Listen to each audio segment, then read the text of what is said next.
फिर उन्होंने रहते रहते फिर मैं इतने कथक सीखा, भंगड़ा सीखा। तो शूट उस टाइम बहुत घट होते थे, मेरे ख्याल से एक राजा एंटरटेनमेंट चैनल होता सीगा और बाकी बहुत घट, मतलब इंडस्ट्री बहुत छोटी सी, इतना ज़्यादा स्कोप नहीं सीगा।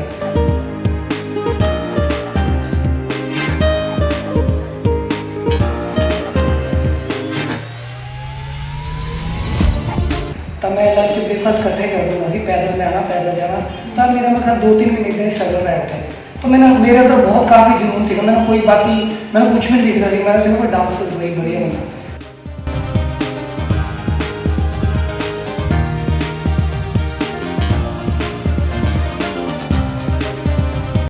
देखो बॉलीवुड हो चाहे बॉलीवुड हो, कोरियोग्राफर हर जगह ਤੁਹਾਨੂੰ ਮਿਲਣਗੇ क्योंकि ਕੰਪੀਟੀਸ਼ਨ ਹੀ ਇੰਨਾ ਵੱਧ ਚੁੱਕਾ ਇੰਡਸਟਰੀ ਵਿੱਚ, ਹਰ ਜਗ੍ਹਾ ਕੰਪੀਟੀਸ਼ਨ ਦੇਖਣ ਨੂੰ ਮਿਲਦਾ ਹੈ। ਤੁਹਾਨੂੰ ਅੱਜ ਅਜਿਹੇ ਕੋਰੀਓਗ੍ਰਾਫਰ ਨਾਲ ਮਿਲਵਾਉਣ ਜਾ ਰਿਹਾ ਜਿਨ੍ਹਾਂ ਨੇ ਬਹੁਤ ਹੀ ਛੋਟੀ ਉਮਰ 'ਚ ਜਿਹੜਾ ਆਪਣਾ ਕਰੀਅਰ ਦੀ ਸ਼ੁਰੂਆਤ ਆ ਉਹ ਸ਼ੁਰੂ ਕਰਤੀ ਸੀ। ਉਹਨਾਂ ਨੇ ਪੰਜਾਬੀ ਇੰਡਸਟਰੀ 'ਚ ਕਈ ਜਿਹੜੇ ਸਿੰਗਰਸ ਨੇ ਉਹਨਾਂ ਨੂੰ ਡਾਇਰੈਕਟ ਵੀ ਕੀਤਾ, ਕੋਰੀਓਗ੍ਰਾਫੀ ਕੀਤਾ, ਚਾਹੇ ਮਾਸਟਰ ਸਲੀਮ ਹੈ, ਚਾਹੇ ਨਿੰਜਾ, ਚਾਹੇ ਜੱਸੀ ਗਿੱਲ ਹੈ, ਚਾਹੇ ਬੱਬਲ ਰਾਏ ਹੈ, ਤੇ ਬਾਲੀਵੁੱਡ ਸ਼ਾਨ ਹੋਵੇ, ਚਾਹੇ ਕਈ ਸਾਰੇ तमाम ਚਿਹਰਿਆਂ ਨੂੰ ਉਹਨਾਂ ਨੇ ਡਾਇਰੈਕਟ ਕੀਤਾ। ਤਾਂ ਇਸ ਸਮੇਂ ਮੇਰੇ ਨਾਲ ਮੌਜੂਦ ਨੇ ਸ਼ੰਟੀ ਕਰਵਰ, ਜੋ ਪਿਛਲੇ 23 ਸਾਲ ਤੋਂ ਇਸ ਫੀਲਡ ਵਿੱਚ ਨੇ। ਇਹਨਾਂ ਨਾਲ ਖਾਸ ਗੱਲਬਾਤ ਕਰਦੇ, ਇਹਨਾਂ ਦੇ ਸਫ਼ਰ ਬਾਰੇ ਵੀ ਜਾਣਾਂਗੇ ਤੇ ਹੋਰ ਵੀ ਕਈ ਸਾਰੀਆਂ ਇੰਡਸਟਰੀ ਨਾਲ ਜੁੜੀਆਂ ਇਹਨਾਂ ਨਾਲ ਗੱਲਾਂ ਕਰਾਂਗੇ। ਸ਼ੰਟੀ, ਤੁਹਾਡਾ ਬਹੁਤ ਬਹੁਤ ਸਵਾਗਤ ਹੈ ਟੀਵੀ NRI ਤੇ। ਸਤਿ ਸ਼੍ਰੀ ਅਕਾਲ ਜੀ ਸਾਰਿਆਂ ਨੂੰ। ਪਹਿਲੇ ਤੋਂ ਟੀਵੀ NRI ਉਦਯੋਗ Sharma ji, thank you so much ਕਿ ਤੁਸੀਂ ਮੈਨੂੰ ਮਤਲਬ ਆਪਣੇ ਚੈਨਲ ਦੀ ਇੰਟਰਵਿਊ ਬਣਾਇਆ। ਤਾਂ ਦੋਸਤੋ ਮੈਂ ਜੀ ਸ਼ੰਟੀ ਕਰਵਰ, ਕੋਰੀਓਗ੍ਰਾਫਰ। ਤਾਂ ਹੁਣ ਡਾਇਰੈਕਸ਼ਨ ਵਿੱਚ ਮੈਂ ਨਾਮ ਆਪਣਾ ਚੇਂਜ ਕੀਤਾ ਹੈ, ਡਾਇਰੈਕਟਰ ਲਿਲਬਿਕ। ਤਾਂ ਮੈਂ ਇੰਡਸਟਰੀ ਵਿੱਚ ਹੈਗਾ ਲਾਸਟ 23 ਈਅਰਸ, 90 ਤੋਂ ਲਗਾ ਲਓ ਸੀ। ਤਾਂ ਜਿਹੜਾ ਟਾਈਮ ਸੀਗਾ ਸਾਡਾ ਸਟਾਰਟਿੰਗ ਸੀਗੀ, ਮਤਲਬ ਮੈਂ ਡਾਂਸ ਹੀ ਕਰਦਾ ਸੀਗਾ। ਤਾਂ ਉਸ ਟਾਈਮ ਫੋਨਸ ਵਗੈਰਾ ਤਾਂ ਹੁੰਦੇ ਨਹੀਂ ਸੀਗੇ, ਈਵਨ ਟੈਲੀਫੋਨ ਵੀ ਨਹੀਂ ਸੀਗੇ ਸਾਡੇ ਕੋਲ। ਤਾਂ ਉਸ ਟਾਈਮ ਜਿਹੜਾ ਸੀਗਾ ਬਹੁਤ ਅੱਛਾ ਰਿਹਾ, ਮਤਲਬ ਪੂਰਾ ਤਾਂ ਨਹੀਂ ਬੋਲ ਸਕਦੇ। ਔਰ ਜਿਹੜੇ ਮੇਰੇ ਗੋਡਫਾਦਰ ਕਹਿ ਲਓ ਤੁਸੀਂ, ਮੇਰੇ ਫਾਦਰ ਵੀ ਕਹਿ ਲਓ, ਉਹ ਹੈਗੇ ਅਨੂਪ ਸਿੰਘ ਗੁਰੂ, ਜਿਹੜੇ ਮੈਨੂੰ ਚੰਡੀਗੜ੍ਹ ਲੈ ਕੇ ਆਏ ਇੱਥੇ। ਔਰ ਸਟਾਰਟਿੰਗ ਵਿੱਚ ਮੈਂ ਆਇਆ ਸੀ 34 ਸੈਕਟਰ ਸਿਟੀ ਹਸਪੀਟਲ ਹੈ ਇੱਕ, ਉਹਨੂੰ ਸ਼ਾਇਦ ਪਹਿਲੇ ਮੁਕਤ ਹਸਪੀਟਲ ਆਪਾਂ ਬੋਲਦੇ ਸੀ। ਉੱਥੇ ਇੱਕ ਟੀਮ ਸੀ ਉਹਨਾਂ ਦੀ, ਤਾਂ ਉਹਨਾਂ ਦਾ ਹੋਟਲ ਹੁੰਦਾ ਸੀ ਸੋਲਰ। ਤਾਂ ਉੱਥੇ ਮੈਂ ਮਤਲਬ ਡਾਂਸ ਵਗੈਰਾ ਕੀਤਾ। ਤਾਂ ਉੱਥੇ ਉਹਨਾਂ ਨੇ ਦੇਖਿਆ ਵੀ ਤੇਰਾ ਅੰਦਰ ਟੈਲੈਂਟ ਹੈਗਾ, ਤੂੰ ਚੰਡੀਗੜ੍ਹ ਲੈ ਕੇ ਤੈਨੂੰ ਚੱਲਦਾ। ਤਾਂ ਮੈਂ ਚੰਡੀਗੜ੍ਹ ਆ ਗਿਆ ਸੀ ਇੱਥੇ। ਤਾਂ ਫਿਰ ਕੰਟੀਨ ਵੀ ਸੀਗਾ, ਤਾਂ ਕੰਟੀਨ ਵਿੱਚ ਉਹਦਾ ਕੁੱਕ ਵਗੈਰਾ ਸੀਗੇ, ਬਟ ਮੈਂ ਉੱਥੇ ਸਾਰਾ ਕੰਮ ਕਰਦਾ ਸੀ, ਬਰਤਨ ਵੀ ਸਾਫ਼ ਕੀਤੇ, ਬਹੁਤ ਮਤਲਬ ਮੈਂ ਆਪਣਾ ਕੰਮ ਸਮਝ ਕੇ ਕੀਤਾ ਸਾਰਾ ਕੁਛ। ਫਿਰ ਉਹਨਾਂ ਦਾ ਰਹਿੰਦੇ ਰਹਿੰਦੇ ਫਿਰ ਮੈਂ ਇੱਥੇ ਕਥਕ ਸਿੱਖਿਆ, ਭੰਗੜਾ ਸਿੱਖਿਆ। ਤਾਂ ਸ਼ੂਟ ਉਸ ਟਾਈਮ ਬਹੁਤ ਘੱਟ ਹੁੰਦੇ ਸੀ, ਮੇਰੇ ਖਿਆਲ ਸੇ ਇੱਕ ਰਾਜਾ ਐਂਟਰਟੇਨਮੈਂਟ ਚੈਨਲ ਹੁੰਦਾ ਸੀਗਾ ਔਰ ਬਾਕੀ ਬਹੁਤ ਘੱਟ, ਮਤਲਬ ਇੰਡਸਟਰੀ ਬਹੁਤ ਛੋਟੀ ਸੀਗੀ, ਇतना ज़्यादा ਸਕੋਪ ਨਹੀਂ ਸੀਗਾ। ਬਟ ਹਾਂ ਮੇਰੇ ਅੰਦਰ ਜਿਹੜਾ ਜਨੂਨ ਸੀਗਾ ਡਾਂਸ ਦਾ ਉਹ ਬਹੁਤ ਜ਼ਿਆਦਾ ਸੀਗਾ। ਤਾਂ ਮੇਰੇ ਜਿਹੜੇ ਗੋਡਫਾਦਰ ਅਨੂਪ ਸਿੰਘ ਜੀ ਔਰ ਮੇਰੀ ਫੈਮਿਲੀ, ਉਹਨਾਂ ਨੇ ਮੈਨੂੰ ਫਿਰ ਸਰ ਨੇ 2001 ਬੋਂਬੇ ਭੇਜਿਆ। ਬੋਂਬੇ ਮਤਲਬ ਮੈਂ ਮੇਰੇ ਦੋਸਤ ਹੈ ਜੱਸੀ ਸੰਧੂ, ਭੰਗੜਾ ਬਹੁਤ ਅੱਛਾ ਕਰਦੇ। ਤਾਂ ਉਹਨਾਂ ਨੇ ਮਤਲਬ ਮੈਨੂੰ ਰੈਫਰੈਂਸ ਦਿੱਤਾ, ਟੋਨੂ ਬਾਬਾ ਹੈ ਇੱਕ ਬਹੁਤ ਅੱਛੇ ਡਾਂਸਰ ਹੈ, ਹੁਣ ਸ਼ਾਇਦ ਇਸ ਦੁਨੀਆ 'ਚ ਨਹੀਂ ਹੈ। ਔਰ ਫਿਰ ਮੈਂ ਬੋਂਬੇ ਗਿਆ। ਅੱਛਾ, ਜਿੱਦਾਂ ਤੁਸੀਂ ਬੋਂਬੇ ਦੀ ਗੱਲ ਕੀਤੀ, ਬੋਂਬੇ ਬਹੁਤ ਚਕਾਚੌਕ ਗਲੈਮਰ ਸਿਟੀ ਹੈ। ਹਾਂਜੀ। ਉੱਥੇ ਐਕਸਪੀਰੀਅੰਸ ਕਿੱਦਾਂ ਹੈ? ਕਿਉਂਕਿ ਸ਼ੁਰੂ 'ਚ ਹੀ ਕੰਮ ਤਾਂ ਇੱਕਦਮ ਮਿਲਦਾ ਨਹੀਂ, ਸਟਰਗਲ ਪੀਰੀਅਡ ਆਪਾਂ ਨੂੰ ਕਰਨਾ ਪੈਂਦਾ। ਸਟਰਗਲ ਕਿੰਨੀ ਕੁ ਕਰਨੀ ਪਈ? ਚੰਡੀਗੜ੍ਹ ਤੁਸੀਂ ਕੀਤੀ ਹੈ, ਬੋਂਬੇ ਕਿੰਨੀ ਜਿਹੜਾ ਸੰਘਰਸ਼ ਉਹ ਕਰਨਾ ਪਿਆ? ਦੇਖੋ ਸਟਰਗਲ ਤਾਂ ਰਹਿੰਦਾ ਹੀ ਹੈ, ਜਦੋਂ ਤੁਸੀਂ ਕੁਛ ਜੇ ਤੁਹਾਨੂੰ ਕੁਛ ਚੀਜ਼ਾਂ ਸਟਰਗਲ ਨਾਲ ਹੀ ਮਿਲਦੀ, ਜਿਹੜੀ ਚੀਜ਼ ਤੁਸੀਂ ਸੁਣਦੇ ਹੋ ਕਈ ਵਾਰ ਕਿ ਈਜ਼ੀ ਤੋਂ ਨਹੀਂ ਮਿਲਦਾ ਕੁਛ ਵੀ। ਸਟਰਗਲ ਐਸੀ ਹੈ ਕਿ ਵੀ ਮੈਂ ਉੱਥੇ ਗਿਆ ਸੀ, ਕਸ਼ਿਤਿਜ ਜਿਹੜਾ ਆਪਣੇ ਡਾਇਰੈਕਟਰ ਹੈ ਹੈਰੀ, ਉਹ ਮੇਰਾ ਫਰੈਂਡ ਸੀਗਾ। ਮੈਂ ਬਾਈ ਟ੍ਰੇਨ ਗਿਆ ਸੀ, ਪਹਿਲੀ ਵਾਰ ਇਤਨਾ ਲੰਬਾ ਸਫ਼ਰ ਸੀਗਾ। ਤਾਂ ਅਸੀਂ ਉੱਥੇ ਪੀਜੀ ਕਹਿ ਲਓ ਕਿ ਇੱਕ ਰੂਮ ਦੇ ਅੰਦਰ 6-7 ਜਣੇ ਰਹਿੰਦੇ ਸੀਗੇ। ਮੈਂ ਉੱਥੇ ਫਿਰ ਮੈਂ ਕਲਾਸਿਕ ਸ਼ੂਟਰ ਹਾਲ ਹੈਗਾ ਉੱਥੇ ਐਸੀ ਨਗਰ ਨਟਰਾਜ ਹਾਲ, ਉਹਦੇ ਵਿੱਚ ਮੈਂ ਪੈਦਲ ਜਾਣਾ ਪੈਦਲ ਆਉਣਾ। ਸਟਰਗਲ ਤੋਂ ਸੀਗਾ ਬੇਸਿਕਲੀ, ਕਿਉਂਕਿ ਮੈਨੂੰ ਹੋਰ ਚੀਜ਼ ਮੈਂ ਬਾਕੀ ਤੋਂ ਘੁੰਮਿਆ ਨਹੀਂ ਕਿਤੇ। ਮੇਰਾ ਇੱਕੋ ਹੀ ਮਕਸਦ ਸੀਗਾ ਕਿ ਮੈਂ ਡਾਂਸਰ ਬਣਾ, ਮਤਲਬ। ਤਾਂ ਮੈਂ ਤਾਂ ਸੋਚਿਆ ਕਿ ਮੈਂ ਕੋਰੀਓਗ੍ਰਾਫਰ ਬਣੂੰ, ਮੇਰਾ ਡਾਂਸ ਦਾ ਹੀ ਸੀਗਾ ਕਿ ਮੈਂ ਡਾਂਸਰ ਬਣਾ। ਔਰ ਮੈਂ ਡਾਂਸ ਕਲਾਸ ਸ਼ੁਰੂ ਕੀਤੀ। ਤਾਂ ਇਹ ਲਗਾ ਲਓ ਕਿ ਮੈਂ ਡਿਨਰ ਤੋਂ ਸ਼ਾਇਦ ਹੀ ਕੀਤਾ ਹੋਣਾ, ਮੈਂ ਬ੍ਰੇਕਫਾਸਟ ਲੰਚ ਇਕੱਠੇ ਕਰਦਾ ਹੁੰਦਾ ਸੀਗਾ। ਤਾਂ ਉਹ ਕੰਟੀਨ ਸੀਗੀ ਵਿੱਚ ਐਸੀ ਨਗਰ ਔਰ ਸ਼ੂਟਰ ਹਾਲ ਦੇ ਵਿੱਚ। ਤਾਂ ਉੱਥੇ ਮੈਂ ਕੰਟੀਨ ਦਾ ਪਤਾ ਕਰਕੇ, ਮੈਂ ਜਿੱਦਾਂ ਮੇਰੀ ਕਲਾਸ ਹੁੰਦੀ ਸੀ ਮੇਰੇ ਖਿਆਲ 10 ਤੋਂ 12, ਤਾਂ ਮੈਂ 12 ਵਜੇ ਕਲਾਸ ਤੋਂ ਬਾਅਦ ਬ੍ਰੇਕਫਾਸਟ ਤੋਂ ਕਰਨਾ ਹੀ। ਤਾਂ ਮੈਂ ਲੰਚ ਬ੍ਰੇਕਫਾਸਟ ਇਕੱਠੇ ਕਰਦਾ ਹੁੰਦਾ ਸੀ, ਪੈਦਲ ਮੈਂ ਆਉਣਾ ਪੈਦਲ ਜਾਣਾ। ਤਾਂ ਮੇਰਾ ਮੈਂ ਖਿਆਲ 2-3 ਮਹੀਨੇ ਦਾ ਸਟਰਗਲ ਰਿਹਾ ਉੱਥੇ। ਤਾਂ ਮੇਰੇ ਅੰਦਰ ਬਹੁਤ ਕਾਫੀ ਜਨੂਨ ਸੀਗਾ, ਮੈਨੂੰ ਕੋਈ ਬਾਕੀ ਮੈਨੂੰ ਕੁਛ ਵੀ ਨਹੀਂ ਦਿਖਦਾ ਸੀ, ਮੈਂ ਸਿਰਫ ਡਾਂਸ ਵही बढ़िया बना। ਤਾਂ ਬਸ ਇਦਾਂ ਦਾ ਮਤਲਬ ਟਾਈਮ ਉੱਠਦੇ ਸੀ। ਜਾਗਦੇ ਖਾਂਦੇ ਪੀਂਦੇ ਡਾਂਸ ਪੇਰੈਂਟਸ ਨੇ ਕਿੰਨਾ ਕੁ ਸਪੋਰਟ ਕੀਤਾ, ਕਿਉਂਕਿ ਕਈ ਪਰਿਵਾਰਾਂ 'ਚ ਇਹ ਚੀਜ਼ ਨੂੰ ਪਸੰਦ ਨਹੀਂ ਕਰਦੇ ਕਿ ਸਾਡਾ ਮੁੰਡਾ ਜਾਂ ਕੁੜੀ ਡਾਂਸ ਫੀਲਡ ਵਿੱਚ ਜਾਵੇ, ਪਰ ਫਿਊਚਰ ਕਿੰਨਾ ਕੁ ਸਿਕਿਉਰ ਹੈ, ਕਿਉਂਕਿ ਫਿਊਚਰ ਸਿਕਿਉਰਿਟੀ ਬੰਦਾ ਪਹਿਲਾਂ ਦੇਖਦਾ ਕਿ ਅਸੀਂ ਕਿੰਨੇ ਕੁ ਸੇਫ ਆ ਕਿਦਾਂ ਬੇਸਿਕਲੀ ਜੀ ਮੈਂ ਮੈਡੀਕਲ ਸਟੂਡੈਂਟ ਹੈ ਔਰ ਮੇਰੇ ਜਿਹੜੀ ਫੈਮਿਲੀ ਹੈ ਉਹ ਮੈਨੂੰ ਡਾਕਟਰ ਬਣਾਉਣਾ ਚਾਹੁੰਦੀ ਸੀ। ਬਟ ਮੇਰਾ ਸਕੂਲ ਟਾਈਮ ਤੋਂ ਜਿੱਦਾਂ ਸਾਡੇ ਹਿਮਾਚਲ ਫੋਕ ਜਿਹਦਾ ਡਾਂਸ ਹੁੰਦਾ ਹੈ ਉਹ ਮੈਂ ਕਰਦਾ ਹੁੰਦਾ ਸੀ। ਤਾਂ ਮੈਨੂੰ ਸਟਾਰਟਿੰਗ ਤੋਂ ਹੀ ਸੀਗਾ ਕਿ ਵੀ ਯਾਰ ਮੈਂ ਮਤਲਬ ਜਿੱਦਾਂ ਟੀਵੀ ਆਪਾਂ ਦੇਖਦੇ ਹੁੰਦੇ ਸੀ, ਪਿੰਡ ਵਿੱਚ ਸਾਡੇ ਕੋਈ ਟੀਵੀ ਹੁੰਦਾ ਸੀ, ਅਸੀਂ ਫਿਲਮਾਂ ਵਗੈਰਾ ਕਾਫੀ ਦੇਖਦੇ ਹੁੰਦੇ ਸੀ। ਤਾਂ ਫਿਰ ਮੈਂ ਮੈਰਿਜ ਵਗੈਰਾ ਜਿੱਥੇ ਹੁੰਦੀ ਸੀ ਮੈਨੂੰ ਸਾਰੇ ਕਹਿੰਦੇ ਸੀ ਵੀ ਇਹਨੂੰ ਮਤਲਬ ਮੇਰਾ ਜਿਹੜਾ ਅਸਲੀ ਨਾਮ ਹੈ ਟੇਕ ਸਿੰਘ ਹੈ, ਤਾਂ ਸਾਰੇ ਕਹਿੰਦੇ ਵੀ ਟੇਕ ਸਿੰਘ ਨੂੰ ਬੁਲਾਉਣਾ ਵੀ ਰੌਣਕਾਂ ਲਗਾਉਣੀਆਂ ਤੇ ਸੀ। ਸਿੰਘ ਤੋਂ ਸ਼ੰਟੀ ਕਿੱਦਾਂ ਹੋਈ? ਟੇਕ ਸਿੰਘ ਕਨਵਰ ਨਾਮ ਜੀ ਮੇਰਾ ਉਹਦਾ ਔਰੀਜਨਲ, ਤਾਂ ਘਰ ਮੈਨੂੰ ਬਿੱਟੂ ਬੋਲਦਾ ਹੈ। ਤਾਂ ਮੈਂ ਜਿੱਥੇ ਮੈਰਿਜ ਹੋਈ ਮੈਨੂੰ ਮੇਰੇ ਖਿਆਲ ਯਾਦ ਹੈ 50 ਤੇ ਸਿੱਕਰ ਘਰ ਹੁੰਦਾ ਸੀਗਾ। ਮੈਂ ਕਿਸੇ ਮੈਰਿਜ ਦੇ ਮਹਿਫਿਲ ਤੇ ਚਲਾ ਗਿਆ, ਉੱਥੇ ਜਦੋਂ ਸਿਸਟਮ ਲੱਗਣਾ ਮਿਊਜ਼ਿਕ ਦਾ, ਤਾਂ ਮੈਂ ਡਾਂਸ ਕਰਨਾ ਉੱਥੇ। ਮੇਰੇ ਤੋਂ ਕਾਫੀ ਮਤਲਬ ਜਿਹੜਾ ਮਿਊਜ਼ਿਕ ਚੱਲਦਾ ਮੇਰੇ ਬਾਲ ਖੜੇ ਹੋ ਜਾਂਦੇ ਸੀ, ਤਾਂ ਮੇਰੇ ਤੋਂ ਕੰਟਰੋਲ ਨਹੀਂ ਹੁੰਦਾ ਸੀ। ਤਾਂ ਮੈਂ ਜਿਹੜੀ ਵੀ ਮੈਰਿਜ ਹੋਣੀ ਨਾ ਦੂਰ ਦੂਰ ਤੱਕ ਮੈਂ ਪੈਦਲ ਹੀ ਚੱਲਦਾ ਉੱਥੇ, ਸਿਰਫ ਡਾਂਸ ਲਈ, ਬਾਕੀ ਮੈਨੂੰ ਕੁਛ ਨਹੀਂ। ਮੈਂ ਸਟੱਡੀ +2 ਬਾਅਦ ਕੀਤੀ ਨਹੀਂ। ਤਾਂ ਫਿਰ ਜਦੋਂ ਇੱਥੇ ਆ ਗਿਆ ਤਾਂ ਬੋਂਬੇ ਚਲਾ ਗਿਆ, ਤਾਂ ਬੋਂਬੇ ਵੀ ਸਟਰਗਲ ਸੀਗਾ। ਤਾਂ ਬੋਂਬੇ ਜਿਹੜੇ ਟੌਪ ਜਿਹੜੇ ਹੈਗੇ ਮੇਰੇ ਦੋਸਤ ਸੀਗਾ, ਤਾਂ ਮੈਂ 3 ਮਹੀਨੇ ਲਗਾਇਆ, ਉਸ ਤੋਂ ਬਾਅਦ ਵਾਪਸ ਆ ਗਿਆ ਇੱਥੇ ਚੰਡੀਗੜ੍ਹ। ਤਾਂ ਜਦੋਂ ਮੈਂ ਵਾਪਸ ਜਾਣਾ ਸੀਗਾ ਤਾਂ ਫੈਮਿਲੀ ਨੇ ਦੇਖੋ ਸਪੋਰਟ ਕੀਤਾ ਮੈਨੂੰ। ਫੈਮਿਲੀ ਪਹਿਲਾਂ ਤਾਂ ਮੈਨੂੰ ਮਨਾ ਕਰਦੀ ਸੀ ਵੀ ਤੂੰ ਕਿੱਥੇ ਮਚਾਰ ਮਤਲਬ ਮਾੜਾ ਹੁੰਦੇ ਸੀਗੇ ਵੀ ਕਿਹੜੀ ਫੀਲਡ 'ਚ ਪੈ ਗਿਆ ਤੂੰ, ਮਤਲਬ ਅੱਛਾ ਮਤਲਬ ਤੈਨੂੰ ਮੈਡੀਕਲ ਡਾਕਟਰ ਨੂੰ। ਤਾਂ ਮੈਨੂੰ ਸੀਗਾ ਮੈਂ ਪੜ੍ਹਾਈ ਕੋਈ ਮੈਂ ਨਹੀਂ ਕਰਨੀ, ਮੈਂ ਤਾਂ ਡਾਂਸ ਹੀ ਕਰਨਾ। ਤਾਂ ਫਿਰ ਜਦੋਂ ਵਾਪਸ ਮੈਂ ਆਇਆ 3 ਮਹੀਨੇ ਬਾਅਦ ਇੱਥੇ ਚੰਡੀਗੜ੍ਹ, ਫਿਰ ਮੇਰਾ ਸਮਾਨ ਸਮੂਨ ਉੱਥੇ ਸੀਗਾ ਕਾਫੀ। ਤਾਂ ਜਦੋਂ ਟੌਪ ਨੂੰ ਮੈਂ ਕਿਹਾ ਵੀ ਸ਼ਾਇਦ ਤੂੰ ਚੰਡੀਗੜ੍ਹ ਨੂੰ ਵਾਪਸ ਨਾ ਮੁੰਬਈ, ਤਾਂ ਆਪਾਂ ਉੱਥੇ ਆ ਰਹੇ। ਫਿਰ ਉੱਥੇ ਆਏ ਟੌਮ ਤਾਪੋਸ਼ੀ ਸੀਗਾ, ਉਹਦੇ ਨਾਲ ਉਹ ਦਾ ਮਤਲਬ ਡਾਂਸ ਹੀ ਕਰਦਾ ਸੀਗਾ। ਤਾਂ ਅਸੀਂ ਇੱਥੇ ਨਾ ਮੈਂ ਟੌਮ ਤਾਪੋਸ਼ ਔਰ ਜੱਸੀ ਸੰਧੂ ਜਿਹੜਾ ਮੇਰਾ ਦੋਸਤ ਹੈ, ਅਸੀਂ ਵੀ ਗਰੁੱਪ ਖੋਲ੍ਹਿਆ ਆਪਣਾ ਮੈਗਨੇਟ। ਤਾਂ ਇਹ ਗੱਲ ਕਿ ਸਾਡਾ ਨਾ ਕਾਫੀ ਨਾਮ ਚੱਲ ਪਿਆ ਇੱਥੇ।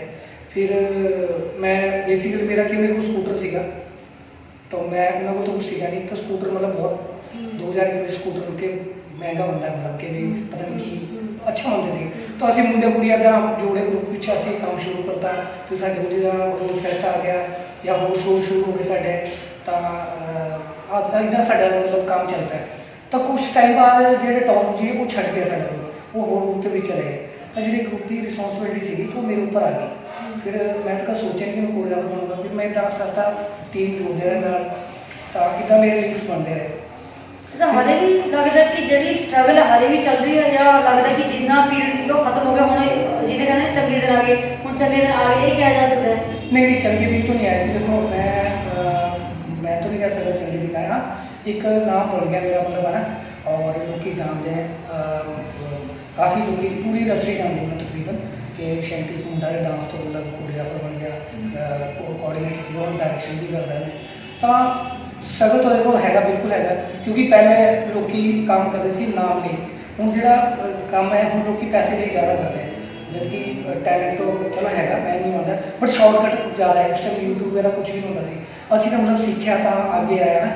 ਔਰ ਅੱਜ ਜਿਹੜਾ ਟਾਈਮ ਹੈ ਨੋ ਡਾਊਟ ਕੰਪੀਟੀਸ਼ਨ ਹੈਗਾ, ਸਟਰਗਲ ਤਾਂ ਦੇਖੋ ਹੁੰਦਾ ਹੀ ਹੈ। ਜਿਹੜਾ ਮਿਹਨਤੀ ਉਹਨੂੰ ਸਟਰਗਲ ਚਾਹੀਦਾ ਵੀ, ਤਾਂ ਕਿ ਉਹਨੂੰ ਪਤਾ ਤਾਂ ਲੱਗੇ ਵੀ ਕਿਹੜੀ ਚੀਜ਼ ਕਿੱਦਾਂ ਹਾਸਿਲ ਕੀਤੀ ਜਾਵੇ। ਤੁਹਾਡਾ ਬੈਸਟ ਐਕਸਪੀਰੀਅੰਸ ਤੁਸੀਂ ਇੰਨੇ ਨਾਲ ਕੰਮ ਕੀਤਾ ਹੈ, ਐਕਸਪੀਰੀਅੰਸ ਬਸ ਕਿੱਦਾਂ ਦਾ ਬੈਸਟ ਐਕਸਪੀਰੀਅੰਸ ਕਿਹਦੇ ਨਾਲ, ਚਾਹੇ ਉਹ ਨਿੰਜਾ ਹੈ, ਬੱਬਲ ਰਾਏ ਹੈ, ਸ਼ਾਨ ਹੈ, ਮਾਸਟਰ ਸਲੀਮ ਹੈ, ਕਈ ਤਮਾਮ ਨਾਮ ਨੇ ਇੰਡਸਟਰੀ ਦੇ। ਹਾਲਾਂਕਿ ਥੋੜਾ ਔਖਾ ਦੱਸਣਾ, ਪਰ ਫਿਰ ਵੀ ਤੁਹਾਨੂੰ ਲੱਗਦਾ ਕਿ ਸਭ ਤੋਂ ਜਿਹੜਾ ਬੈਸਟ ਐਕਸਪੀਰੀਅੰਸ ਉਹ ਕਿਹਦੇ ਨਾਲ ਰਿਹਾ? ਦੇਖੋ ਇੱਦਾਂ ਐਕਸਪੀਰੀਅੰਸ ਤਾਂ ਦੇਖੋ ਬੈਸਟ ਸਾਡੇ ਨਾਲ ਹੀ ਹੈਗਾ, ਬਟ ਜੇ ਤੁਸੀਂ ਗੱਲ ਕਰੋਗੇ ਜਿਹੜਾ ਮੈਨੂੰ ਮੌਕਾ ਦਿੱਤਾ ਨਾ ਐਜ਼ ਏ ਕੋਰੀਓਗ੍ਰਾਫਰ, ਤੁਸੀਂ ਕਹੋਗੇ ਵੀ ਕਿਵੇਂ ਮੈਂ, ਉਹ ਹੈਗਾ ਅਜ਼ੀਮ ਪਾਰਕਰ ਜੀ, ਕੋਰੀਓਗ੍ਰਾਫਰ ਡਾਇਰੈਕਟਰ, ਬਹੁਤ ਫੇਮਸ ਡਾਇਰੈਕਟਰ ਨੇ, ਮੁੰਬਈ ਦੇ ਸੀਗੇ। ਉਹਨਾਂ ਨੇ ਮੈਨੂੰ ਫਸਟ ਜਿਹੜਾ ਮੌਕਾ ਦਿੱਤਾ ਸੀ ਐਜ਼ ਏ ਕੋਰੀਓਗ੍ਰਾਫਰ। ਮੈਨੂੰ ਹੁਣ ਵੀ ਯਾਦ ਹੈ, ਅਸੀਂ ਦਾਰਾ ਸਟੂਡੀਓ ਸ਼ੂਟ ਕਰ ਰਹੇ ਸੀ ਉਹਨਾਂ। ਤਾਂ ਇੱਕ ਮੇਰੇ ਫਰੈਂਡ ਹੈ ਚਿੰਟੂ ਜੀ, ਜਿਹੜੇ ਉਹਨਾਂ ਦਾ ਸਾਰਾ ਕੰਮ ਹੈਂਡਲ ਕਰਦੇ ਸੀਗੇ। ਉਹਨਾਂ ਨੇ ਮੈਨੂੰ ਕਿਹਾ ਵੀ ਸ਼ੈਂਟੀ ਇੱਦਾਂ ਦਾ ਸ਼ੂਟ ਹੈ, ਤਾਂ 4 ਕੁੜੀ ਲੈ ਕੇ ਆ ਜਾ, ਤੂੰ ਕੋਰੀਓਗ੍ਰਾਫੀ ਕਰਨੀ ਤੂੰ। ਤਾਂ ਮੈਂ ਕੁੜੀਆਂ ਲੈ ਕੇ ਚਲਾ ਗਿਆ। ਤਾਂ ਉਸ ਟਾਈਮ ਕੀ ਹੁੰਦਾ, ਜਿਹੜਾ ਕੋਰੀਓਗ੍ਰਾਫਰ ਹੈ ਨਾ, ਉਹ ਜਿਹੜਾ ਡਾਂਸ ਕਰਦਾ ਹੈ, ਜਿਹਦੇ ਕੋਲ ਮੁੰਡੇ ਕੁੜੀਆਂ, ਉਹ ਕੋਰੀਓਗ੍ਰਾਫਰ ਸੀਗਾ। ਉਸ ਟਾਈਮ ਕੋਰੀਓਗ੍ਰਾਫਰ ਦੀ ਮਤਲਬ ਇੱਕ ਜਿਹੜੀ ਲੈਂਗੁਏਜ ਉਹ ਪਤਾ ਨਹੀਂ ਸੀ ਕੋਰੀਓਗ੍ਰਾਫਰ ਹੁੰਦਾ ਕੀ ਹੈ, ਇੰਨਾ ਪਤਾ ਨਹੀਂ ਸੀਗਾ। ਤਾਂ ਮੈਂ ਚੰਡੀਗੜ੍ਹ ਮੈਂ ਲਗਾ ਲੂੰਗਾ ਸਭ ਤੋਂ ਛੋਟੀਆਂ ਜਿਹੜਾ ਮੁੰਡਾ ਮੈਂ ਸੀਗਾ ਸ਼ਾਇਦ। ਬਟ ਹਾਂ ਤੁਸੀਂ ਐਨੇ ਸਿੰਗਰਸ ਨਾਲ ਕੰਮ ਕੀਤਾ ਗਾਇਕਾਂ ਨਾਲ, ਤੇ ਬੱਬੂ ਮਾਨ ਤੇ ਗੁਰਦਾਸ ਮਾਨ ਜੀ ਇੱਕ ਲੈਜੈਂਡ ਨੇ ਇੰਡਸਟਰੀ ਦੇ, ਉਹਨਾਂ ਬਾਰੇ ਕੀ ਕਹਿਣਾ ਚਾਹੋਗੇ? ਬਿਲਕੁਲ ਮੈਂ ਕੀਤਾ ਸੀ ਕੰਮ। ਮੇਰਾ ਲਾਸਟ ਮਾਨ ਪੰਜਾਬੀ ਹੋਣ ਤੇ ਜੀ ਪੰਜਾਬੀ ਦਾ ਗਾਣਾ ਆਇਆ ਸੀਗਾ, ਤਾਂ ਉਹ ਕੀਤਾ ਸੀ ਮਾਨ ਸਾਹਿਬ ਨਾਲ, ਗੁਰਦਾਸ ਮਾਨ ਜੀ। ਔਰ ਬੱਬੂ ਮਾਨ ਸਾਹਿਬ ਨਾਲ ਤਾਂ ਮੈਂ ਬਹੁਤ ਗਾਣੇ ਕੀਤੇ। ਤਾਂ ਮੈਂ ਦੱਸਣਾ ਚਾਹੂੰਗਾ, ਇੱਕ ਗਾਣਾ ਸੀਗਾ ਟੈਲੀਫੋਨ, ਦਾ ਡਾਇਰੈਕਟਰ ਸੀਗੇ ਸ਼ਾਇਦ ਤਾਜ ਭਾਜੀ ਸੀਗੇ ਡਾਇਰੈਕਟਰ ਔਰ ਇੰਦਰ ਸੂਰੀ ਜੀ, ਤਾਂ ਉਹਨਾਂ ਨੇ ਮੈਨੂੰ ਕਿਹਾ ਕਿ ਵੀ ਛੇਤੀ ਆ ਜਾਓ ਤੁਸੀਂ, ਕਿਉਂਕਿ ਮੈਂ ਇੱਕ ਸ਼ੂਟ ਕਰ ਰਿਹਾ ਸੀ ਤਾਜ ਤੋਂ, ਕਿਉਂਕਿ 8:30 ਦਾ ਟਾਈਮ ਸੀਗਾ, ਤਾਂ ਕੁਛ ਡਾਂਸ ਮੇਰੀ ਗੱਡੀ ਸੀ, ਤਾਂ ਉਹ ਕਹਿੰਦੇ ਭਾਜੀ ਆ ਰਹੇ ਜਲਦੀ ਮਿਲਣਾ ਉਹਨਾਂ ਨੇ। ਤਾਂ ਬੱਬੂ ਮਾਨ ਭਾਜੀ ਦਾ ਇਹ ਧੱਕੜ ਦਿੰਦੇ, ਜਿਹੜੀ ਚੀਜ਼ ਉਹਨਾਂ ਨੇ ਕਹਿਣੀ ਉਹ ਕਹਿ ਦੇਣੀ ਹੈ। ਤਾਂ ਜਦੋਂ ਅੰਦਰੋਂ ਆਏ ਉਹ ਬਾਹਰ ਉਹਨਾਂ ਨੂੰ ਲੈ ਕੇ ਸ਼ੈਂਟੀ ਕਹਿੰਦਾ ਹਾਂ ਵੀ ਪੁੱਤ ਠੀਕ ਹੈ, ਤੇ ਹਾਂਜੀ ਭਾਜੀ ਠੀਕ ਹੈ। ਤਾਂ ਡਰ ਤਾਂ ਨਹੀਂ ਲੱਗਦਾ। ਹਾਂ, ਉਹਨਾਂ ਨੇ ਕਿਹਾ ਕਿ ਵੀ ਤੈਨੂੰ ਕੱਲ ਸ਼ੂਟ ਹੈ, ਤੈਨੂੰ ਪਤਾ ਨਾ ਹਾਂਜੀ ਭਾਜੀ, ਤਾਂ ਡਾਂਸ ਨੂੰ ਤੈਨੂੰ ਪਤਾ ਨਾ ਬੀਟ ਨੌਲੇਜ ਹੈਗੀ ਨਾ, ਮੈਂ ਹਾਂਜੀ ਭਾਜੀ ਬਿਲਕੁਲ ਹੈਗੀ। ਤਾਂ ਕਹਿੰਦੇ ਚਲੋ ਡਾਂਸ ਕਰਕੇ ਦਿਖਾ। ਮਾਰਕੀਟ ਦੇ ਵਿੱਚ ਸੀਗੇ ਬ੍ਰਿਸ਼ਤਾ ਦੇ ਬਾਹਰ ਮੈਨੂੰ ਯਾਦ ਹੈ ਫਿਰ, ਤਾਂ ਉਹਨਾਂ ਨੇ ਮੈਨੂੰ ਸਭ ਦੇ ਸਾਹਮਣੇ ਉੱਥੇ ਛੱਡਤਾ। ਤਾਂ ਜਿਹੜੇ ਮੇਰੇ ਡਾਂਸ ਸੀ ਉਹ ਦੇਖ ਰਹੇ ਸੀਗੇ ਗੱਡੀ ਦੇ ਅੰਦਰੋਂ, ਮੇਰੀ ਗੱਡੀ ਤੋਂ, ਤਾਂ ਮੈਂ ਡਾਂਸ ਨੂੰ ਕੀਤਾ। ਕਹਿੰਦੇ ਧਿਆਨ ਰੱਖੀ ਕੱਲ ਭੁੱਲਣਾ ਸੀ, ਕਹਿੰਦੇ ਬਹੁਤ ਵੇਟ ਕੀਤਾ ਨਾ, ਮੈਂ ਡੰਡਾ ਮਾਰਤਾ ਨਹੀਂ ਤੇਰੇ। ਤਾਂ ਮੈਂ ਡਰ ਨਾਲ ਨਹੀਂ ਭਾਈ ਟੈਨਸ਼ਨ ਨਾ ਲਓ। ਫਿਰ ਮੈਂ ਜਿੱਦਾਂ ਹੀ ਗੱਡੀ ਦੇ ਅੰਦਰ ਆਇਆ ਤਾਂ ਮੇਰੇ ਜਿਹੜੇ ਨਾਲ ਦੇ ਸੀਗੇ ਮੁੰਡੇ ਕੁੜੀਆਂ, ਉਹ ਕਹਿੰਦੇ ਭਾਈ ਤੁਸੀਂ ਪਾਗਲ ਹੋ, ਮਾਰਕੀਟ 'ਚ ਨੱਚੀ ਜਾ ਰਹੇ ਹੋ। ਮੈਂ ਕਿਹਾ ਨੱਚੀ ਨਹੀਂ ਜਾ ਰਿਹਾ, ਤਾਂ ਬਹੁਤ ਨਹੀਂ ਚਾਹਤਾ ਮੈਨੂੰ। ਕਹਿੰਦਾ ਹੈ, ਮੈਂ ਕਿਹਾ ਹਾਂਜੀ। ਤਾਂ ਬਹੁਤ ਵਧੀਆ ਬੰਦੇ ਹੈ ਔਰ ਮੈਂ ਫੈਨ ਉਹਨਾਂ ਦਾ, ਕਿਉਂਕਿ ਉਹ ਜਿਹੜੀ ਗੱਲ ਉਹ ਕਹਿ ਦਿੰਦੇ ਸਾਫ਼ ਹੁੰਦੇ। ਤੇ ਐਂਡਿੰਗ ਕਰ ਜੋ ਕੈਂਡੀਆਂ ਨੇ ਕਿਹਾ ਕਿ ਇਹਨਾਂ ਨੇ ਬੱਬੂ ਮਾਨ ਨੇ ਨੱਚਿਆ, ਥੋੜਾ ਨੱਚ ਕੇ ਦਿਖਾ ਦਿਓ ਸਾਨੂੰ, ਵੀ ਅਸੀਂ ਵੀ ਦੇਖੀਏ ਤੁਸੀਂ ਕਿੱਦਾਂ ਨੱਚੇ ਸੀ ਉਸ ਟਾਈਮ। ਕੁਝ ਹੀ ਇੱਕ ਐਕਚੁਅਲੀ ਮੈਂ ਇੱਕ ਗਾਣਾ ਸੀਗਾ ਬੱਬੂ ਮਾਨ ਭਾਈ ਦਾ, ਮਿੱਤਰਾਂ ਦੀ ਛਤਰੀ ਤੋੜ ਗਈ, ਤਾਂ ਉਹ ਕਹਿੰਦਾ ਮੂਡ ਦਿਖਾ ਜਿਹੜੀ ਕੀਤੀ ਸੀ ਉਸ ਗਾਣੇ 'ਚ, ਤਾਂ ਉਹ ਮੂਡ ਉਹਨਾਂ ਕਰਕੇ ਦਿਖਾਈ ਸੀ। ਉਹ ਮੈਂ ਦਿਖਾ ਸਕਦਾ ਤੁਹਾਨੂੰ। 1 2 3 4 1 2 ਇਹ ਮੂਡ ਮੈਂ ਕਰਕੇ ਦਿਖਾਈ ਸੀ ਮੈਂ। ਤਾਂ ਭਾਜੀ ਨੇ ਕਿਹਾ ਕਿ ਕਿਆ ਬਾਤ ਹੈ, ਓਕੇ। ਤੋਂ ਪੁੱਛਿਆ ਸੀ ਕਿ ਤੁਹਾਡੇ ਜਿਹੜੇ ਆਈਡਲ ਨੇ ਉਹਨਾਂ ਦਾ ਤੁਹਾਡੀ ਜ਼ਿੰਦਗੀ ਵਿੱਚ ਕਿੰਨਾ ਕੁ ਅਹਿਮ ਰੋਲ ਰਿਹਾ ਹੈ?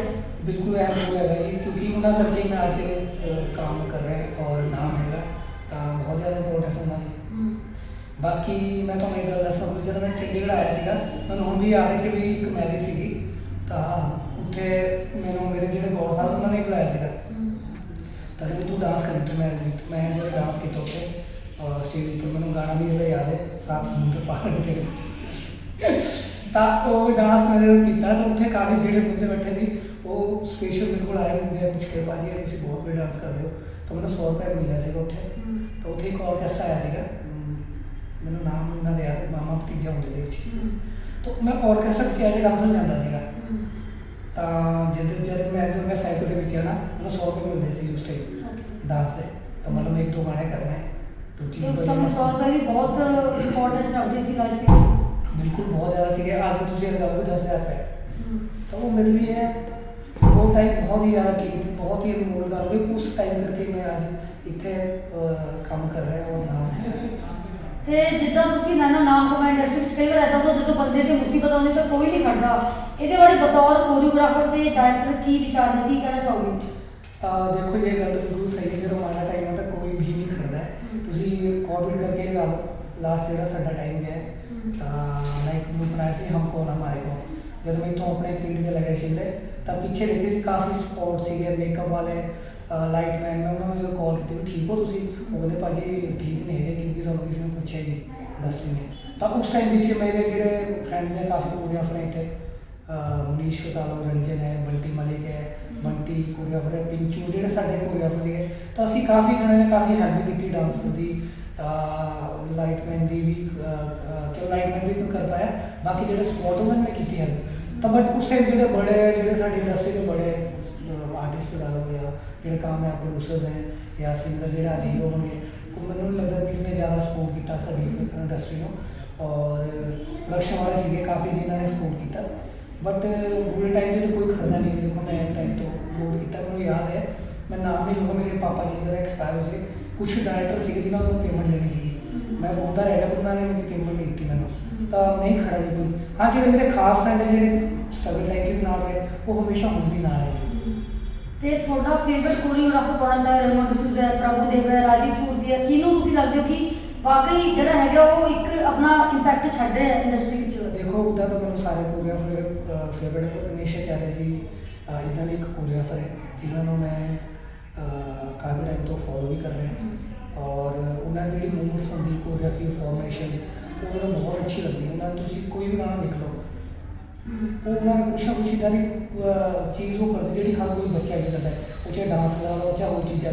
बाकी सारे कोरियोग्राफर वधिया है, चाहे वो रेमो सर है या गणेश ਜਿਹੜੇ ਹੈ ਜਾਂ ਗਣੇਸ਼ਾਚਾर्य ਹੈ ਚਾਹੇ ਕੋਈ ਵੀ ਹੈ ਮੋਸਕੋ ਸੀਜ਼ਰ ਲਗਾ ਲਓ ਪ੍ਰਭੂ ਲਗਾ ਲਓ ਸਾਰੇ ਪ੍ਰਭੂ ਦੇਵ ਲਗਾ ਲਓ ਤਾਂ ਸਾਰਿਆਂ ਨੇ ਕੰਮ ਕੀਤਾ ਹੈ ਇਦਾਂ ਨਹੀਂ ਹੈ ਬਟ ਹਾਂ ਸਾਰੇ ਆਪਣੀ ਜਗ੍ਹਾ ਅੱਛਾ ਕੰਮ ਕਰਦੇ ਹੈ ਤੇ ਜੇ ਤੁਸੀਂ ਗੱਲ ਕੀਤੀ ਹੈ ਗਣੇਸ਼ ਆਚਾਰੀਆ ਦੀ ਜੋ ਇੱਕ ਬਾਲੀਵੁੱਡ ਦੇ ਥੰਮ ਨੇ ਕੋਰੀਓਗ੍ਰਾਫੀ ਵਿੱਚ ਤਾਂ ਉਹਨਾਂ ਨੂੰ ਅਜਿਹਾ ਸਟੈਪ ਜਿਹੜਾ ਤੁਸੀਂ ਆਪਣੇ ਚਾਹਣ ਵਾਲੇ ਨੂੰ ਥੋੜਾ ਜਿਹਾ ਦਿਖਾਉਣਾ ਚਾਹੋਗੇ ਕਿ ਮੈਂ ਐਦਾਂ ਉਹਨੂੰ ਫੋਲੋ ਕਰਦਾ ਇਹ ਚੀਜ਼ਾਂ ਜਿਹੜਾ ਉਹਨੂੰ ਫੋਲੋ ਕਰਦਾ ਹਾਂ ਮੈਂ ਦਿਖਾ ਸਕਦਾ ਜਿੱਦਾਂ ਉਹਨਾਂ ਦੇ ਮੂਡ ਕੋਈ ਜਗ੍ਹਾ ਬੜਾ ਲਗਾ ਲਓ ਤੁਸੀਂ ਬੈਠੀ ਬੈਠੀ ਵੀ ਕਰ ਸਕਦੇ ਹਾਂ ਉਹ ਧੱਤਰ ਦੇ ਤੋੜੀ ਮੂਡ ਤੋਂ ਵੀ ਤਦਰ ਤਦਰ ਤਦਰ ਉਹ ਚੀਜ਼ਾਂ ਲੋਕ ਯਾਦ ਰਹਿੰਦੀ ਹੈ ਨਾ ਇਸ ਕਰਕੇ ਮਤਲਬ ਮੈਨੂੰ ਉਹਨਾਂ ਦੀ ਮੂਡਸ ਬਹੁਤ ਜ਼ਿਆਦਾ ਕਲਿੱਕ ਕਰਦੀ ਹੈ ਮਤਲਬ ਲੱਗਦੀ ਹੈ ਦਿਲ ਨੂੰ ਤੁਸੀਂ ਕੋਈ ਅਜਿਹਾ ਸਟੈਪ ਕਰਨਾ ਚਾਹੋਗੇ ਨਾ ਬੈਠੇ ਬੈਠੇ ਵੀ ਕਰ ਸਕਦੇ ਹੋ ਗਣੇਸ਼ ਬੈਠੇ ਬੈਠੇ ਦੇਖੋ ਜੀ ਹੋ ਗਿਆ ਇਹ ਹੋ ਗਿਆ ਤੇ ਈਜ਼ੀ ਚੀਜ਼ ਹੈ ਔਰ ਜਿੱਦਾਂ ਉਹਨਾਂ ਨੇ ਹੋਰ ਵੀ ਮੂਡ ਹੈ ਉਹਨਾਂ ਦੇ ਬਾਲ ਤਾਂ ਉਹਨਾਂ ਨੇ ਉਹ ਕੀਤੀਆਂ ਚੀਜ਼ਾਂ ਉਹ ਹਰ ਕੋਈ ਬੱਚਾ ਬੁੱਢੇ ਹਰ ਤਰ੍ਹਾਂ ਮਤਲਬ ਹਰ ਏਜ ਗਰੁੱਪ ਕਰ ਸਕਦੇ ਸ਼ਾਇਦ ਹੁਣ ਕਰੋਨਾ ਕਾਲ 'ਚ ਤੁਸੀਂ ਜਿਹੜੀ ਤੁਹਾਡੀ ਫੀਲਡ ਆ ਕੋਰੀਓਗ੍ਰਾਫੀ ਬਹੁਤ ਚੁਣੌਤੀ ਭਰੀ ਰਹਿੰਦੀ ਇਸ ਨੂੰ ਕਿਸ ਨਜ਼ਰੀਏ ਨਾਲ ਦੇਖਦੇ ਹੋ ਹੁਣ ਅੱਗੇ ਕੀ ਐਕਸਪੈਕਟੇਸ਼ਨਸ ਨੇ ਅੱਗੇ ਕੀ ਸਕੋਪ ਹੈ ਜਿੱਦਾਂ ਦੇ ਹਾਲਾਤ ਚੱਲ ਰਹੇ ਨੇ बिल्कुल काम तो घट हो गया क्योंकि कोविड करके गवर्नमेंट को रिस्ट्रिक्शन हैगी और काम भी घट गया था बॉम्बे इंडस्ट्री जी इतने शूट्स आते थे वो घट हो गए और उस तो बाद किसानों लगे थोड़ा काम घट गया साढ़ा क्योंकि गाने रिलीज़ नहीं हो रहे तो प्रॉब्लम है नहीं पर चलो की करें हम बोलते हैं अभी रात तो बाद सवेरा जरूर है तो आप उम्मीद करेंगे भी अच्छा टाइम आएगा सारा ਤੇ ਕੋਰੀਓਗ੍ਰਾਫੀ ਤੇ ਡਾਇਰੈਕਸ਼ਨ 'ਚ ਬੈਸਟ ਪਾਰਟ ਕਿਹਨੂੰ ਮੰਨਦੇ ਹੋ ਦੋਨੋਂ ਚੀਜ਼ਾਂ ਨੂੰ ਮੈਨੇਜ ਕਿੱਦਾਂ ਕਰਦੇ ਹੋ ਕਿਉਂਕਿ ਅਲੱਗ-ਅਲੱਗ ਜਨਰਸ ਨੇ नहीं अलग जोना नहीं कह सकते डायरेक्शन ਵਿੱਚ ਤੁਸੀਂ ਜੇ ਤਾਂ ਦੇਖੋ ਗਾਣਾ ਵੀ ਕਹਿ ਲਓ ਤੁਸੀਂ ਤਾਂ ਜਿਹੜਾ ਇੱਕ ਗਾਣਾ ਤੋਂ ਕੋਰੀਓਗ੍ਰਾਫਰ ਨਹੀਂ ਕਰਦਾ ਹੈ ਬਾਕੀ ਜੇ ਤੁਸੀਂ ਹੋਰ ਗੱਲ ਕਰਦੇ ਹੋ ਮੂਵੀ ਤੋਂ ਡਾਇਰੈਕਸ਼ਨ ਉਹਦੇ ਵਾਸਤੇ ਬਹੁਤ ਮਿਹਨਤ ਚਾਹੀਦੀ ਹੈ ਆਪਾਂ ਕਹੀਏ ਕਿ ਆਪਾਂ ਮੂਵੀ ਕਰਨੀ ਤਾਂ ਉਹਦੇ ਵਾਸਤੇ ਅਲੱਗ ਟਾਈਮ ਹੈਗਾ ਉਹ ਟਫ ਹੈ ਥੋੜਾ ਬਾਕੀ ਜੇ ਤੁਸੀਂ ਗਾਣੇ ਦੀ ਗੱਲ ਕਰਦੇ ਹੋ ਮੇਰੇ ਲਈ ਈਜ਼ੀ ਹੈ ਗਾਣਾ ਕੋਰੀਓਗ੍ਰਾਫ ਕਰਨਾ ਬਹੁਤ ਈਜ਼ੀ ਹੈ ਜਦੋਂ ਕੋਰੀਓਗ੍ਰਾਫੀ ਕਰਦੇ ਹੋ ਫਿਰ ਪਸੰਦੀਦਾ ਜਨਰ ਕਿਹੜਾ ਰਹਿੰਦਾ ਹੈ ਜਦੋਂ ਫੋਕਸ ਕਰਦੇ ਹੋ मैं हर तरह गाने कर सकता जी मैंने कोई प्रॉब्लम नहीं आती था बट ये मैं बीट सॉन्ग ज़्यादा प्रेफर करता है as a choreographer as a director और क्योंकि मैं डांस किया तो मैंने ज़्यादा लगता है मैं बीट सॉन्ग ज़्यादा प्ले करता है ਤੇ ਸਰਦੂਲ ਸਿਕੰਦਰ ਜੀ ਜਿਹੜੇ ਇੰਡਸਟਰੀ ਦਾ ਥੰਮ ਸੀਗੇ ਪੰਜਾਬੀ ਇੰਡਸਟਰੀ ਦਾ ਉਹ ਦੁਨੀਆ ਨੂੰ ਛੱਡ ਚੁੱਕੇ ਨੇ ਤੇ ਉਹਨਾਂ ਬਾਰੇ ਕੀ ਕਹਿਣਾ ਜਦੋਂ ਕੁਝ ਸ਼ਬਦ ਕਿ ਐਡਾ ਵੱਡਾ ਬੰਦਾ ਜਿਹੜਾ ਮਤਲਬ ਬੈਸਟ ਸਿੰਗਰ ਇੰਡਸਟਰੀ ਦਾ ਐਡਾ ਦੁਨੀਆ ਨੂੰ ਅਗਲੀ ਜਗ੍ਹਾ ਤੇ ਚਲਾ ਗਿਆ ਉਹਦਾ ਪਰਿਵਾਰ ਉਹਨਾਂ ਦੇ ਬੇਟੇ ਸਾਲ ਸਿਕੰਦਰ मैं सरदूल भाजी ਨਾਲ ਕਾਫੀ ਕੰਮ ਕੀਤਾ ਉਹਨਾਂ ਦੀ ਵਾਈਫ ਨਾਲ ਵੀ ਮੈਂ ਗਰਲਫ੍ਰੈਂਡ ਵਾਲਾ ਕੀਤਾ ਸੀਗਾ ਰੋਬੀ ਭਾਜੀ ਡਾਇਰੈਕਟਰ ਸੀਗੇ ਤਾਂ ਉਹਦੇ ਵਿੱਚ ਉਹਨਾਂ ਦੀ ਵਾਈਫ ਸੀਗੀ ਦੂਜੀ ਨੂੰ ਪਰਸਨ ਦੇ ਵੀ ਜਾਂਦੇ ਉਹਨਾਂ ਦੇ ਬੇਟੇ ਹੈ ਸਾਰੰਗ ਸ਼ਾਇਦ ਮੇਰਾ ਨਾਮ ਯਾਦ ਹੈ ਸਾਰੰਗ ਹਾਂ ਉਹ ਲਾਭ ਦੋਨੋਂ ਜਾਂਦੇ ਬਹੁਤ ਜ਼ਿਆਦਾ ਲੋਸ ਹੈ ਕਿਉਂਕਿ ਉਹਨਾਂ ਵਰਗਾ ਫਨਕਾਰ ਉਹਨਾਂ ਵਰਗਾ ਸੁਰੀਲਾ ਸਿੰਗਰ ਸ਼ਾਇਦ ਹੀ ਇੰਡਸਟਰੀ ਨੂੰ ਮਿਲੇ ਔਰ ਦੁੱਖ ਬਹੁਤ ਜ਼ਿਆਦਾ ਹੈ ਕਿਉਂਕਿ ਏਜ ਮੈਨੂੰ ਲੱਗਾ ਮੈਂ ਜ਼ਿਆਦਾ ਹੀ ਸੀਗੇ ਔਰ ਉਹਨਾਂ ਦੇ ਗਾਣੇ ਜਿਹੜੇ ਹਿੱਟ ਗਾਣੇ ਉਹ ਹਮੇਸ਼ਾ ਬਜਦੇ ਰਹਿਣਗੇ ਲੋਕੀ ਉਹਨਾਂ ਨੂੰ ਹਮੇਸ਼ਾ ਯਾਦ ਕਰਦੇ ਰਹਿਣਗੇ ਲੋਸ ਹੈਗਾ ਜੀ ਬਟ ਕੀ ਕਹਿ ਸਕਦੇ ਹਾਂ ਟਾਈਮ ਹੈ ਆਪਾਂ ਉਹਨਾਂ ਵਰਗੀ ਆਵਾਜ਼ ਤੋਂ ਕਦੇ ਆ ਨਹੀਂ ਸਕਦੀ ਕਿਉਂਕਿ ਬਹੁਤ ਹੀ ਸੁਰੀਲੇ ਸੀਗੇ ਔਰ ਸਭ ਤੋਂ ਵੱਡੀ ਇਨਸਾਨ ਬਹੁਤ ਵਧੀਆ ਸੀਗੇ ਮੈਂ ਉਹਨਾਂ ਨੂੰ ਕਾਫੀ ਟਾਈਮ ਤੋਂ 20-22 ਸਾਲ ਹੋ ਜਾਂਦੇ ਤਾਂ ਦੁੱਖ ਹੈਗਾ ਸਾਡੇ ਲਈ ਸਾਰੇ ਉਹਨਾਂ ਦੀ ਫੈਮਿਲੀ ਨੂੰ ਵੀ ਮੈਨੂੰ ਪਤਾ ਕਿ ਪ੍ਰੋਬਲਮਸ ਹੁੰਦੀ ਹੈ ਬਟ ਕੀ ਕਹਿ ਸਕਦੇ ਹਾਂ ਲੋਸ ਤਾਂ ਹੈਗਾ ਇੰਡਸਟਰੀ ਤੇ ਸਭ ਤੋਂ ਵੱਡੀ ਚੁਣੌਤੀ ਕਿਹਨੂੰ ਮੰਨਦੇ ਹੋ ਜ਼ਿੰਦਗੀ ਵਿੱਚ ਚੈਲੰਜ ਕੀ ਹੈ ਸਭ ਤੋਂ ਵੱਡਾ देखो मेरे लिए चैलेंज कुछ भी नहीं है क्योंकि मैं मेहनत करना है तो मैंने कोई भी चुनौती नहीं लग देता कि भाई हाँ मैं कर नहीं सकता मैं कुछ भी कर सकता मतलब तुझे लगो मैं एज ए डायरेक्टर भी काम करता हूँ स्पोर्ट मैथ का काम करते हैं लाइट मैन भी हेल्प करता है तो मैंने चुनौती कुछ भी नहीं लगती क्योंकि मैं मेहनती है तो मैंने फकर इस चीज़ का मेरी फैमिली थे कि मैंने उन्होंने डर है कि मैंने कोई चुनौती कुछ भी नहीं लगी और मैं हमेशा इदा ही रहूँगा और मेहनत में बहुत ज़्यादा चीज़ में मानता मेहनत जी चीज़ ਸਮਾਜ ਦਾ ਜਿਹੜਾ ਨਜ਼ਰੀਆ ਕੋਰੀਓਗ੍ਰਾਫਰ ਦੇ ਪ੍ਰਤੀ ਉਹ ਹੁਣ ਕੀ ਹੈ ਉਹਨੂੰ ਤੁਸੀਂ ਕਿਸ ਨਜ਼ਰ ਨਾਲ ਦੇਖਦੇ ਹੋ ਹੁਣ ਉਦਾਂ ਦੀ ਥੋੜਾ ਬਹੁਤ ਬਦਲਾਅ ਹੈ ਰਿਸਪੈਕਟ ਮਿਲ ਗਈ ਹੁਣ हाँ बिल्कुल मिलती पहले तो नहीं होता सीधा क्योंकि बहुत डांस जो मूवी मूवी आया तब तक शायद इतना कोरियोग्राफर नहीं हो कि देख से सही नजर ना मेरे सामने डांस जब तुसी डीएडी शुरू है मैं उस समय जब शुरू किया ਤਾਂ ਉੱਥੋਂ ਨਾ ਮਤਲਬ ਡਾਂਸ ਇੱਕ ਇੱਦਾਂ ਦਾ ਪਾਰਟ ਹੋ ਗਿਆ ਕਿ ਵੀ ਹਰ ਚਾਹੇ ਫੰਕਸ਼ਨ ਹੋਏ ਚਾਹੇ ਕੋਈ ਵੀ ਸੈਲੀਬ੍ਰੇਸ਼ਨ ਹੋ ਤਾਂ ਕੋਰੀਓਗ੍ਰਾਫਰ ਚਾਹੀਦਾ ਹੈ ਚਾਹੇ ਤੁਸੀਂ ਡਾਂਸ ਕੋਰੀਓਗ੍ਰਾਫੀ ਲਗਾ ਲਓ ਜਾਂ ਘਰ ਦਾ ਫੰਕਸ਼ਨ ਲਗਾ ਲਓ ਤਾਂ ਇਹ ਚੀਜ਼ਾਂ ਡਾਂਸ ਦਾ ਕੋਰੀਓਗ੍ਰਾਫਰ ਨੂੰ ਬਹੁਤ ਜ਼ਿਆਦਾ ਵੈਲਿਊ ਹੈ ਇਸ ਚੀਜ਼ ਤੇ ਹੁਣ ਤੁਸੀਂ ਰੀਸੈਂਟ ਗਾਣਾ ਕਿਹਦੇ ਨਾਲ ਸ਼ੂਟ ਕਰ ਰਹੇ ਹੋ ਕਿਹੜੇ ਸਿੰਗਰ ਨਾਲ ਸ਼ੂਟ ਕਰਨਾ ਚਾਹ ਰਹੇ ਹੋ ਰੀਸੈਂਟ ਦੇਖੋ ਜੀ ਮੈਂ ਲਾਸਟ ਜਿਹੜਾ ਗਾਣਾ ਕੀਤਾ ਹਿੰਮਤ ਸੰਧੂ ਨਾਲ ਕੀਤਾ ਹੈ ਚਮਕੀਲਾ ਉਹਨਾਂ ਨੇ ਟਰੈਕ ਆ ਰਿਹਾ ਮਿੱਕਾ ਭਾਈ ਨੇ ਟਰੈਕ ਆ ਰਿਹਾ ਜਿਹੜਾ ਮੈਂ ਕੋਰੀਓਗ੍ਰਾਫ ਕੀਤਾ ਹੈ ਪ੍ਰੀਤ ਹੈਰੀ ਸਿੰਘ ਡਾਇਰੈਕਟਰ ਹੈ और बाकी बॉलीवुड ट्रैक है जिहड़े मैं नाम नहीं ले सकता हाँ और बाकी हम आगे मेरे ट्रैक है जिहड़े मैं कर रहा है कोरियोग्राफर भी कर रहा है डायरेक्टर भी कर रहा है शायद ਖੁਦ ਤੋਂ ਕਦੇ ਐਕਸਪੈਕਟ ਕੀਤਾ, ਖੁਦ ਤੋਂ ਐਕਸਪੈਕਟੇਸ਼ਨਸ ਕੀ, ਕਿਉਂਕਿ ਹਰ ਇਨਸਾਨ ਖੁਦ ਤੋਂ ਐਕਸਪੈਕਟੇਸ਼ਨਸ ਕਰਦਾ ਕਿ ਅਸੀਂ ਇੰਨਾ ਹਾਰਡ ਵਰਕ ਕਰਦੇ ਹਾਂ, ਇੰਨੀ ਮਿਹਨਤ ਕਰਦੇ ਹਾਂ, ਸਾਰਾ ਦਿਨ ਘਰੋਂ ਬਾਹਰ ਨਿਕਲਦੇ ਹਾਂ, ਸਾਨੂੰ ਰਾਤ ਦਾ ਕੋਈ ਟਾਈਮ ਦਾ ਪਤਾ ਨਹੀਂ ਆਉਂਦਾ ਕਦੋਂ ਆਈ ਘਰੇ। हाँ बिल्कुल होता है ऐसा, क्योंकि बट मैं जो काम पे जाता है मैं कद इधर नहीं सोचता, मैं कद वापस आ, क्योंकि मैंने इतना ज़्यादा मतलब मैं काम चाहे 24 घंटे में 30 घंटे भी काम करता है, क्योंकि जो काम आता है कई बार कट्ठी 1.5 साल होती है कोरियोग्राफर वास्ते ना, कई आता है कल का मेरा शूट है या रात का शूट खत्म हो अर्ली मॉर्निंग दूसरी शूट में जाना है, तो मेरा है कि भी मैं मतलब एज ए डायरेक्टर एस्टैब्लिश होना रहना है और स्ट्रगल कर रहे हैं, मैंने पता कि पहले नाम नहीं बन पा रहा है, तो एनी हाउ बट हो जाएगा समझी समझी, क्योंकि मैंने अपने आप में बहुत ज़्यादा कॉन्फिडेंस भी है, मैंने मेरी मेहनत है कि एक दिन मेरा नाम बन जाएगा एज ए डायरेक्टर भी, जिन्हें लोग की मैंने पसंद कर रहे हैं कोरियोग्राफर, वो हो जाएगा हौली हौली टाइम लोग। ਕਦੇ ਪਾਰਸ਼ਲਿਟੀ ਫੀਲ ਹੋਈ ਹੈ, ਕਿਉਂਕਿ ਹਰ ਫੀਲਡ 'ਚ ਪਾਰਸ਼ਲ ਹੁੰਦਾ ਹੈ, ਕਦੇ ਹੋਈ ਹੈ ਕੋਰੀਓਗ੍ਰਾਫੀ ਫੀਲਡ ਵਿੱਚ ਥੋੜੀ ਬਹੁਤ ਪਾਰਸ਼ਲਿਟੀ ਹੈਗੀ ਹੈ? नहीं नहीं इतना कुछ ही नहीं, देखो सब की अपनी अपनी मेहनत है, अपनी डेस्टिनी है, जी चीज़ मैं मिलनी है वो मिल जानी है, मैं कभी इतना नहीं छोड़ बिल्कुल भी। ਤੇ ਜਾਂਦੇ ਜਾਂਦੇ ਆਪਣੇ ਚਾਹਣ ਵਾਲਿਆਂ ਦੀ ਆਡੀਅנס ਲਈ ਕੀ ਕਹਿਣਾ ਚਾਹੋਗੇ, ਜਿਹੜੇ ਇਸ ਫੀਲਡ ਵਿੱਚ ਜਿਹੜਾ ਅੱਜ ਦਾ ਯੂਥ ਹੈ ਉਹਦਾ ਬਹੁਤ ਕ੍ਰੇਜ਼ ਹੈ ਡਾਂਸ ਵਿੱਚ, ਕੋਰੀਓਗ੍ਰਾਫੀ ਵਿੱਚ? यूथ की मैं सारी फील्ड में ही कहूँगा, जो भी सारी लाइन जो है कि मेहनत करो, अच्छे लोगों नाल जुड़ो, और जो तुम गलत गाइड कर रहे हो उस बंदे बारे एक बार तुम जरूर पता करो, गलत लाइन भी ना पढ़ो, और जो तुम मेहनती हो ईमानदार हो तो अंदर जरूर है, तो मैंने लगता है कुछ भी चीज़ तुम हासिल कर सकते हो बिल्कुल, तो मैं भी इदा ही कर रहा, तो मेरा यही मैसेज है। ਤਾਂ ਤੁਸੀਂ ਦੇਖਿਆ ਸੀ ਕਿ ਮੇਰੇ ਨਾਲ ਕੋਰੀਓਗ੍ਰਾਫਰ ਤੇ ਡਾਇਰੈਕਟਰ ਸ਼ੰਟੀ ਕਰਮਾ ਜੀ ਨੇ ਦੱਸਿਆ ਕਿ ਫੀਲਡ ਕੋਈ ਵੀ ਹੋਵੇ, ਹਰ ਵਿੱਚ ਫੀਲਡ ਵਿੱਚ ਜਿਹੜੀ ਮਿਹਨਤ ਹੈ ਉਹ ਬਹੁਤ ਕਰਨੀ ਜ਼ਰੂਰੀ ਹੈ, ਕਿਉਂਕਿ ਅੱਜ ਕੱਲ੍ਹ ਕੰਪੀਟੀਸ਼ਨ ਬਹੁਤ ਵੱਧ ਚੁੱਕਿਆ, ਤੇ ਨਾਲ ਇਹ ਦੱਸਿਆ ਕਿ ਸਰੂਰ ਸਿਕੰਦਰ ਜੀ ਦਾ ਉਹਨਾਂ ਨੂੰ ਬਹੁਤ ਦੁੱਖ ਹੈ, ਉਹਨਾਂ ਦੇ ਪਰਿਵਾਰ ਦੇ ਕਾਫੀ ਨੇੜੇ ਸੀਗੇ, ਨੇੜੇ ਨੇ, ਪਰ ਉਹਨਾਂ ਨੂੰ ਬਹੁਤ ਦੁੱਖ ਹੈ ਕਿ ਇੰਡਸਟਰੀ 'ਚ ਐਡਾ ਵੱਡਾ ਸਿੰਗਰ ਦੁਨੀਆ ਨੂੰ ਇੰਜ ਛੱਡ ਕੇ ਚਲਾ ਗਿਆ, ਤੇ ਨਾਲ ਹੀ ਦੱਸਿਆ ਕਿ ਫੀਲਡ ਕੋਈ ਵੀ ਹੈ, ਕੋਈ ਵੀ ਮੁਸੀਬਤ ਸਮੇਂ ਕਿਸੇ ਦੇ ਕੰਮ ਨਹੀਂ ਆਉਂਦਾ, ਕਿਉਂਕਿ ਇਹ ਫੀਲਡ ਹੈ ਹੀ ਹੈ ਜੀ। ਤੁਸੀਂ ਵੀ ਕਮੈਂਟਸ ਰਾਹੀਂ ਆਪਣੇ ਜਿਹੜੇ ਵਿਚਾਰ ਸਾਂਝੇ ਕਰ ਸਕਦੇ ਹੋ, ਬਣੇ ਹੋ ਟੀਵੀ NRI ਨਾਲ।